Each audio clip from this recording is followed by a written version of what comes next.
आपके मुद्दे में बात होगी कोरोना के नाम की महामारी की। पूरे साल यानी कि साल 2020 को मानो खत्म कर दिया हो इस बीमारी ने। ना बाजार दिखे, ना दफ्तर दिखे, और फिर आ गई साल 2021 की दस्तक, यानी कि नया साल।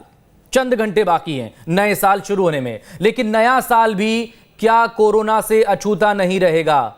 एक बड़ा सवाल इस वक्त सबके सामने है। नया साल आने से पहले ही न्यू ईयर सेलिब्रेशन को लेकर गाइडलाइंस जारी कर दी गई हैं। सरकारी गाइडलाइंस हम सब के लिए बेहद अहम हैं। इस लक्ष्मण रेखा को लांघा तो कानूनी एक्शन का सामना करना पड़ेगा, क्योंकि मध्य प्रदेश सरकार कोरोना के नए स्ट्रेन को लेकर बेहद सख्त है। इसका खामिया हॉस्पिटैलिटी सेक्टर को भी इसका भुगतना पड़ रहा है खामियाजा। आज चर्चा इसी मुद्दे पर हम करेंगे। तमाम खास लोग हमारे साथ जुड़े हुए हैं इस वक्त। वरिष्ठ पत्रकार, राजनीतिक विश्लेषक जयंत वर्मा जी हमारे साथ मौजूद हैं। प्रोफेसर RK आर्या हैं, आप इकोनॉमिस्ट हैं, वो हमारे साथ जुड़ गए हैं। बहुत स्वागत है आप दोनों लोगों का। पॉलिटिकल गेस्ट में हमारे साथ गोविंद मालू जी हैं, आप सीनियर नेता हैं बीजेपी के, और कांग्रेस की तरफ से दुर्गेश शर्मा जी। बहुत स्वागत है आप दोनों लोगों का भी। आपसे आगे बात करेंगे, लेकिन पहले ये रिपोर्ट।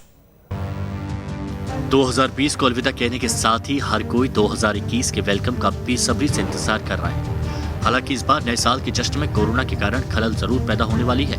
रही सही कसर भी नए स्ट्रेन ने पूरी कर दी। लिहाजा कोरोना के नए स्ट्रेन को देखते हुए केंद्र सरकार ने राज्यों को सख्त निर्देश जारी किए। हर राज्य को लिखी चिट्ठी में नए साल पर अतिरिक्त सतर्कता बरतने की सलाह दी गई। इस निर्देश को देखते हुए मध्य प्रदेश सरकार ने कुछ गाइडलाइंस जारी की है। 31 दिसंबर को रात 12 बजे बंद करने होंगे होटल। होटल खुले मिलेंगे तो की जाएगी कार्रवाई। रात में की जाएगी वाहनों की चेकिंग। शराब पीकर गाड़ी चलाने पर होगी कार्रवाई। कोविड गाइडलाइन पालन कराने की जिम्मेदारी होटल या आयोजकों की होगी। क्षमता से 50% लोगों को ही बुलाने की इजाजत। जितना संभव हो उतना सोशल डिस्टेंसिंग और मास्किंग के प्रोटोकॉल्स के साथ ही नववर्ष मनाएं। इसके साथ ही साथ जो आपके होटल्स हैं और इस प्रकार के एस्टैब्लिशमेंट्स हैं, वो लोग अपनी 50% सीटिंग कैपेसिटी तक लोगों को आमंत्रित करते हुए प्रोग्राम्स ऑर्गेनाइज कर सकेंगे। जो भी प्रतिष्ठान है वो 12 बजे तक खोले जा सकते हैं। जहाँ तक रेस्टोरेंट और होटल्स वगैरह और इन सब गतिविधियों में किया है, तो वहाँ सख्ती के साथ में उसका पालन करवाने के लिए कहा गया है कि उनकी जो कैपेसिटी है, जो पहले से ही हमारे नियमों में चलता आ रहा है कि जो कवर्ड एरिया है उसकी कैपेसिटी का 50% से अधिक नहीं होना चाहिए, और वो उसकी जो सीलिंग है, अपर सीलिंग है, वो 200 लोगों से ज़्यादा नहीं होनी चाहिए। नए साल के स्वागत में जिस कोरोना की वजह से खलल पड़ रही है, अगर उसके आंकड़ों पर नजर डालें तो प्रदेश में पिछले 5 दिनों में हालात कुछ इस तरह के रहे। 29 दिसंबर कुल पॉजिटिव 853, 10 लोगों की मौत। 28 दिसंबर 876 पॉजिटिव, 9 की मौत। 27 दिसंबर 946 पॉजिटिव, 18 की मौत। 26 दिसंबर कुल पॉजिटिव 1006, मौत 9। 25 दिसंबर कुल पॉजिटिव 1031, मौत 12। यानी एक तरफ कोरोना का कहर, दूसरी तरफ नए स्ट्रेन का आतंक। नतीजा नए साल के जश्न में खलल और इन सब का खामियाजा हॉस्पिटैलिटी सेक्टर को भुगतना पड़ रहा है। बहरहाल सरकार और प्रशासन की तरफ से मौजूदा हालात और केंद्र सरकार के निर्देशों के मुताबिक गाइडलाइंस जारी तो कर दिए गए हैं, लेकिन उसका पालन करना एक बड़ी चुनौती है। Team news state. चल, तमाम खास लोग हमारे साथ जुड़े हुए हैं। एक बार फिर से आप सभी लोगों का स्वागत है। शुरुआत गोविंद मालू जी आप ही से, क्योंकि आप ही की पार्टी की प्रदेश में सरकार है, देश में सरकार है। कोरोना ने साल 2020 पूरा एक तरह से खत्म कर दिया, बर्बाद कर दिया। कोरोना की आहट के बीच कोरोना की एंट्री भी हुई लगातार। अभी फिलहाल की तारीख में हम बात करें तो 1 करोड़ से ज़्यादा कुल संक्रमित देश में हो गए हैं। लेकिन इन सब के बीच सबसे ज़्यादा नुकसान अर्थव्यवस्था को पहुंचा है। अब ऐसे में जाते जाते भी जो तमाम लोग इंतज़ार कर रहे थे नए साल के स्वागत के, या जो हॉस्पिटैलिटी सेक्टर है उसके लोग भी इंतज़ार कर रहे थे, क्योंकि पूरे साल कोई बड़ा आयोजन उनकी तरफ से हो नहीं पाया। अब ऐसे वक्त में भी कहीं कोई रिलीफ या राहत की उम्मीद है या नहीं, कोरोना के फ्रंट पर भी और इकोनॉमिक फ्रंट पर भी?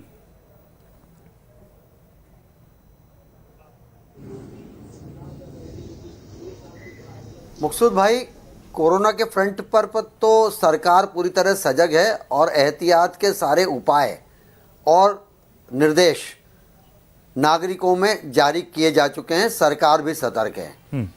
जहां तक व्यापार व्यवसाय का सवाल है, उसने गति पकड़ी है, लेकिन उसके बावजूद सतर्कता तो रखनी ही पड़ेगी। और ऐसी इंडस्ट्री में खास करके होटल इंडस्ट्री में, जहाँ पर कि एक सब लोगों का एक गेट टुगेदर होता है, गैदरिंग ज़्यादा होता है, वहाँ पर कम से कम ऐसा एहतियात बरता जाना जरूरी है। और इसलिए ऐसे दिशा निर्देश संयम का पालन करते हुए, सोशल डिस्टेंसिंग का पालन करते हुए यदि वो उस व्यापार व्यवसाय को, ऐसे होटलिंग इंडस्ट्री को चलाया जाएगा तो मैं समझता हूँ कि उनका भी भला होगा और इस कोरोना संक्रमण से बचाव में भी मदद कर पाएंगे। इसलिए 31 दिसंबर हो या मार्च हो या अप्रैल हो, मार्च से चला हुआ यह दौर अब समाप्त होने को नहीं अभी दिख नहीं रहा है, लेकिन जो आशा ये बंधी है कि अब आने वाली है वैक्सीन, और वैक्सीन के बाद इस सब बारे में रोकथाम के सारे प्रयास, सरकार के उपाय कारगर सिद्ध होंगे। और तब तक एक नया स्ट्रेन जैसे आया है वो भी एक खतरे का संकेत है, उसके बारे में भी सरकार को सजगता वापरनी पड़ेगी, क्योंकि ये आखिरकार आती सरकार पर ही है। आपदा का सारा खामियाजा, सारा ठीकरा सरकार पर फोड़ते हैं। अच्छा, लोग। एक आपने रिएक्शन क्यों जरा नहीं एहतियात दुर्गेश शर्मा जी से ले लेते हैं। आपने जो हमारे आप बाहर से आए उनकी क्यों नहीं जांच? इकोनॉमिक्स पर और अर्थव्यवस्था पर बात करने के लिए आर्या साहब के पास हम जाएंगे। दुर्गेश शर्मा जी, देखिए दो बातें अहम निकलकर सामने आई है मालू जी के इस पूरे दौरान। वो एहतियात बरतने की बात कर रहे हैं और संयम बरतने की बात कर रहे हैं, लेकिन इस सब के बीच हमने इस पूरे लॉकडाउन के अलावा अगर हम देखें, लॉकडाउन जब से खत्म हुआ और अनलॉक शुरू हुआ उसके बाद से हमने पॉलिटिकल गैदरिंग सबसे ज्यादा देखी है।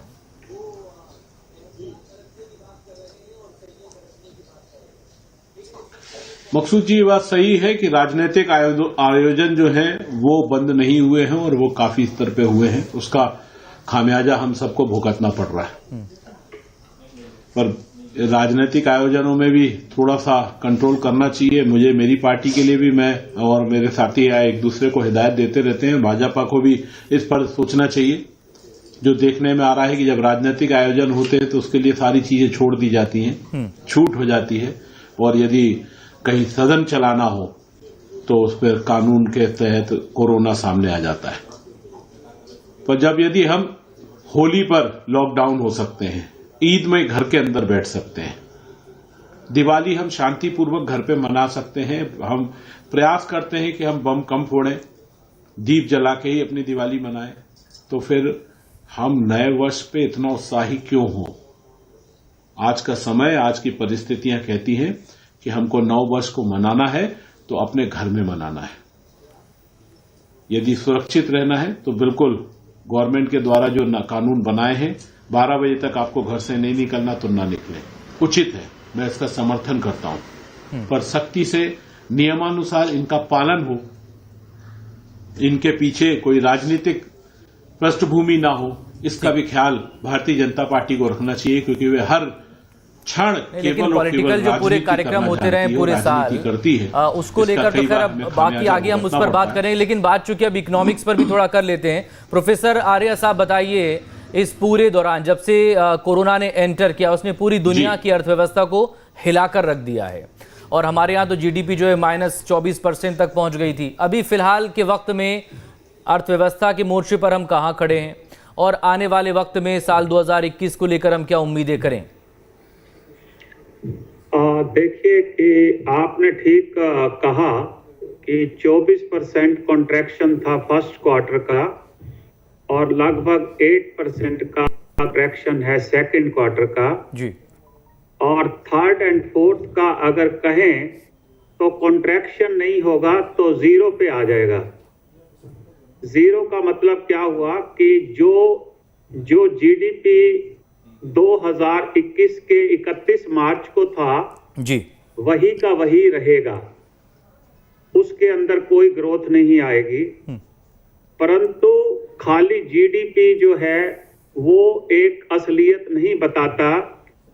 जो अनएम्प्लॉयमेंट हुई है और जो माइग्रेंट वर्कर्स का जॉब छूट गया है जी, और जो पॉवर्टी बढ़ी है, और जो कुपोषण बिल्कुल नीचे 95 नंबर पर आ गया है। अभी ये कंट्री की हालत कुपोषण में अफ्रीका से भी बदतर है। अफ्रीका की जो सब सहारन कंट्रीज हैं जी, उससे भी बदतर है।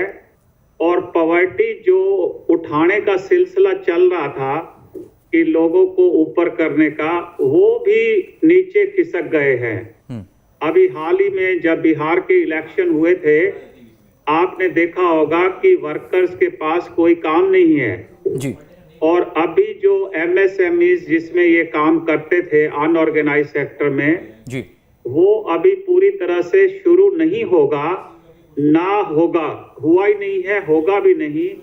जब भी नहीं होगा तो वर्कर्स अनएम्प्लॉयड रहेंगे। अरे साहब, लगभग ये तो बात हुई अनऑर्गेनाइज सेक्टर की, लेकिन जो ऑर्गेनाइज सेक्टर हैं उनके भी हाल कहाँ कुछ ठीक हैं। और इसी सेक्टर का एक हिस्सा जो है वो हॉस्पिटैलिटी सेक्टर है। पूरे साल भर अगर हम देखें तो कोई बड़ा आयोजन है इस तरह का कोई प्रोग्राम ऑर्गेनाइज कर नहीं पाए हैं। अब 31 सेलिब्रेशन को लेकर एक ग्लोबली माहौल बदला है पिछले कुछ वक्त में, तो वो एक बड़ी उम्मीद इस सेक्टर को लेकर आता है। लेकिन इन सब के बीच उसको लेकर भी जिस तरह की गाइडलाइंस जारी की गई हैं, क्योंकि कोरोना एक वक्त में कम नज़र आ रहा था, लेकिन इस नए स्ट्रेन ने एक बार फिर से परेशानी बढ़ाई है। तो क्या हम इसको लेकर सोचें, हम क्या इसको लेकर उम्मीद करें? हाँ, एक उम्मीद की किरण नज़र आ रही है वैक्सीनेशन को लेकर। US और UK और बाकी जगहों पर वैक्सीनेशन शुरू हो गया है और उम्मीद है कि हमारे यहाँ भी बहुत जल्दी ये शुरू हो जाएगा।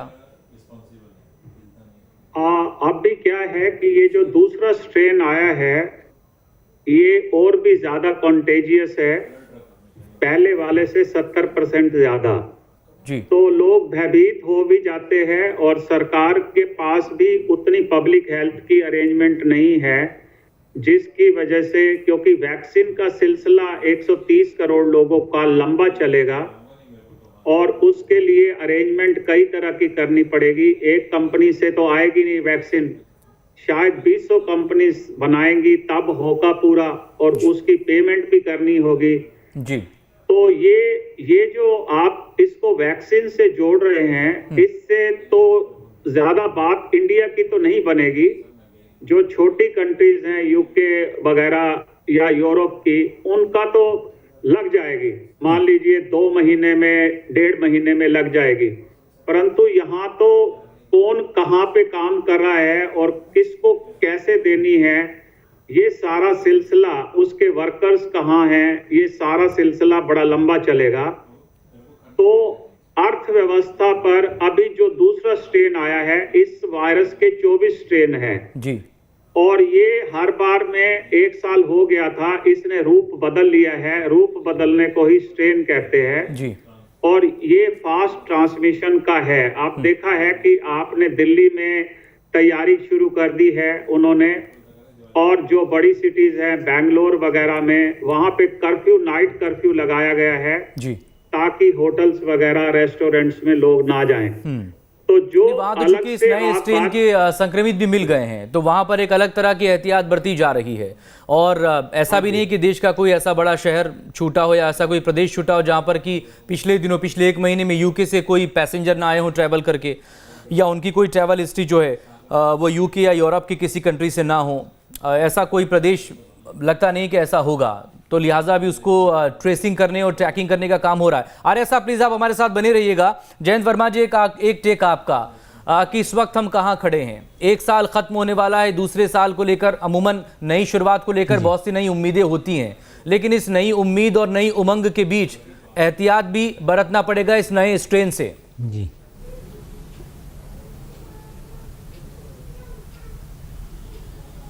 देखिए मकसूद भाई, अभी जो कोरोना का संक्रमण था उससे तो बचने के लिए हमारे सभी लोगों ने भारत में अपने अपने तरीके से बचाव के और इम्यूनिटी अपनी बढ़ाने के कोई ना कोई तरीके खोज लिए थे जी। और मास्क भी काफ़ी लोग अब लगाने लगे हैं। किंतु ये जो नया स्ट्रेन आया है, अब ये नए स्ट्रेन से एक नया खतरा पैदा हो गया नए साल में जी। और पिछले 1 माह में ब्रिटेन से 33,000 लोग भारत में आए हैं और उनकी जो पूरी की पूरी उनकी जो टेस्टिंग है वो जीनोम स्ट्रेमिंग वो सीक्वेंसिंग से की जाती है। अब जीनोम सीक्वेंसिंग की जो लैब है वो भारत में केवल 10 जगह है जी। तो ये बड़ा खतरा है कि अब जो भी आया है अब उसको पहले तो आइसोलेशन में रखा जाए, फिर उसकी लैब में भेजा जाए। और अब केवल ब्रिटेन का नहीं है, अब तक तो देश के यानी दुनिया के 14 देशों में वो नया स्ट्रेन पहुंच गया है और इससे बचाव के क्या तरीके होंगे वो सब अभी कोई रिसर्च ही नहीं हुई है, क्योंकि एकदम नया तरीके का है। तो अब मुझे लगता है एक नया प्रकार का खतरा है, पर अब इस खतरे से निपटने के लिए जैसे जैसे अब WHO जो है, वर्ल्ड हेल्थ ऑर्गेनाइजेशन, वो नए नए तरीके बताएगा, नए प्रोटोकॉल इशू करेगा, तो मुझे लगता है कि अभी बड़ा चैलेंजिंग फेज़ है अभी हमारे लिए। और नाइट कर्फ्यू वगैरह जो लगाया गया है उसमें न्यू ईयर का तो अभी बड़ा ज़बरदस्त अभी होने वाला है। लोग दिन में ही, मतलब ऐसा नहीं है कि रात में ही ये कोरोना का संक्रमण फैलेगा, ये दिन में भी फैलेगा जी। तो दिन में तो लोग काफ़ी, जी हाँ, वो तो 24 घंटे होता है। तो मुझे लगता है इसमें अभी भी बहुत लोगों को वॉलंटरीली और अपना बचत रखना चाहिए और सोशल डिस्टेंसिंग रखें, मास्क लगाएं, ये सारी चीज़ें करें। और अब ये हाथ से फैलता है, क्या होता है नए स्ट्रेन का, ये भी कुछ पता नहीं है। तो मुझे लगता है कि अभी बड़ा एक बहुत ही, यानी इसको देखें, ऑब्ज़र्व करें और फिर उसके बाद कुछ करें, तो एक बहुत सावधानी से रहने का एक दौर अभी आया है। और इसमें हमको बहुत उम्मीद है कि नए वैज्ञानिक तरीके निकाले जाएंगे और WHO कोई गाइडलाइन इशू करेगा। पर सरकार अब देखते हैं इसमें कितनी तेज़ी से इससे जो इसने निपटने का तरीका निकालती है। और उम्मीद है कि अभी तो भारत में केवल 7 केसेस मिले हैं जी, पर हो सकता है अब और ज़्यादा भी केस मिले हैं और ये बहुत तेज़ी से फैल रहा है। ये नहीं, ये तो संक्रमण का इसका जो रेट है वो उससे भी ज़्यादा है। जी हाँ, तो अब कह नहीं सकते हैं क्या स्थिति होगी।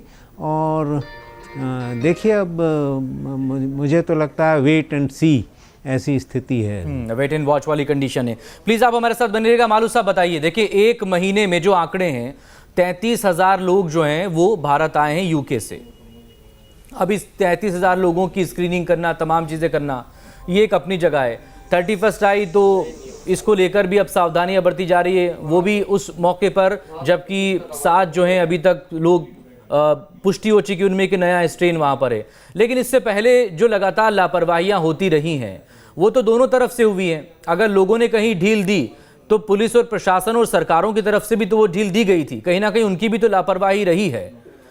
तो जब कोई बड़ा आयोजन करने का मौका आता है तो सरकार अलर्ट हो जाती है, लेकिन जब कोई पॉलिटिकल गैदरिंग होती है, बाकी और तमाम पॉलिटिकल पार्टीज़ का कोई प्रोग्राम होता है, कोई आयोजन होता है, तो वहाँ फिर तमाम नॉर्म्स की किस तरह से धज्जियाँ उड़ती हैं हम लगातार देखते आए हैं जब से अनलॉक शुरू हुआ है उसके बाद से। तो आम आदमी पर ही ये पहरेदारी क्यों, या सवाल उसी को लेकर क्यों? देखिए, ऐसा है कि गवर्नमेंट का एक असूल है कि आर्या साहब, मैं आ रहा हूं। आर्या साहब आपके पास मेरा दरअसल गोविंद मालू जी से सवाल था। हमेशा डंडा चला, ये मतलब होना नहीं चाहिए। हाँ गोविंद मालू जी प्लीज बोलें। हाँ मैं बोल रहा हूं ना। हाँ प्लीज। मकसूद भाई, सरकार को क्या हमेशा डंडा चलाना चाहिए जनता पर? बिल्कुल नहीं। जन जागरण करना, एहतियात बरतने के लिए उनको तैयार करना मानसिक रूप से, ये बहुत ज़रूरी है। क्योंकि लंबे समय तक लॉकडाउन में भारत की अर्थव्यवस्था और भारत के लोग जो रोज़ कमाते हैं, कई लोग रोज़ खाते हैं, उनके लिए लगातार लॉकडाउन में रखना भी संभव नहीं था। लेकिन फिर भी हमारे यहाँ लॉकडाउन लोगों ने झेला, लोगों ने उसके साथ एक तरह से हमारे साथ सहयोग किया। हम उनके शुक्रगुजार भी हैं और हम उनकी तारीफ भी करते हैं किस तरीके से लोगों ने उसकी। लेकिन एक समय होता है, दीपावली का टाइम आया, सबके छोटे छोटे बिजनेस वाले, छोटे धंधे वाले, छोटे लॉकडाउन को लेकर तो सवाल ही नहीं हो रहा है ना मालू साहब। कई लोगों के काम है। सवाल तो ये रहा है कि एक के लिए नियम कुछ और होता है, दूसरे के लिए वही नियम कुछ और होता है। देखिए, लॉकडाउन के बाद मैं ये कह रहा हूँ, उसके बाद नहीं एक के लिए लॉकडाउन की तो कोई डिमांड कर भी नहीं रहा है, क्योंकि वो एक लॉकडाउन बहुत भारी पड़ गया है, वो अर्थव्यवस्था पर भी और उस अनऑर्गेनाइज्ड सेक्टर पर भी, जिसकी बात वो कर रहे हैं आर्या साहब। छूट नहीं देनी चाहिए, चाहे पॉलिटिकल पार्टी हो या प्राइवेट आयोजन हो, किसी को छूट नहीं देना चाहिए। मैं दुर्गेश शर्मा जी की बात से सहमत हूँ कि कोई भी पॉलिटिकल पार्टी हो, किसी के भी लोग, उसी को कोई छूट देने का सवाल नहीं है, देना भी नहीं चाहिए और सबको एहतियात बरतना चाहिए। क्योंकि हम जो करेंगे, Durgesh Sharma ji please respond to Govind Malu ji. लोग करेंगे।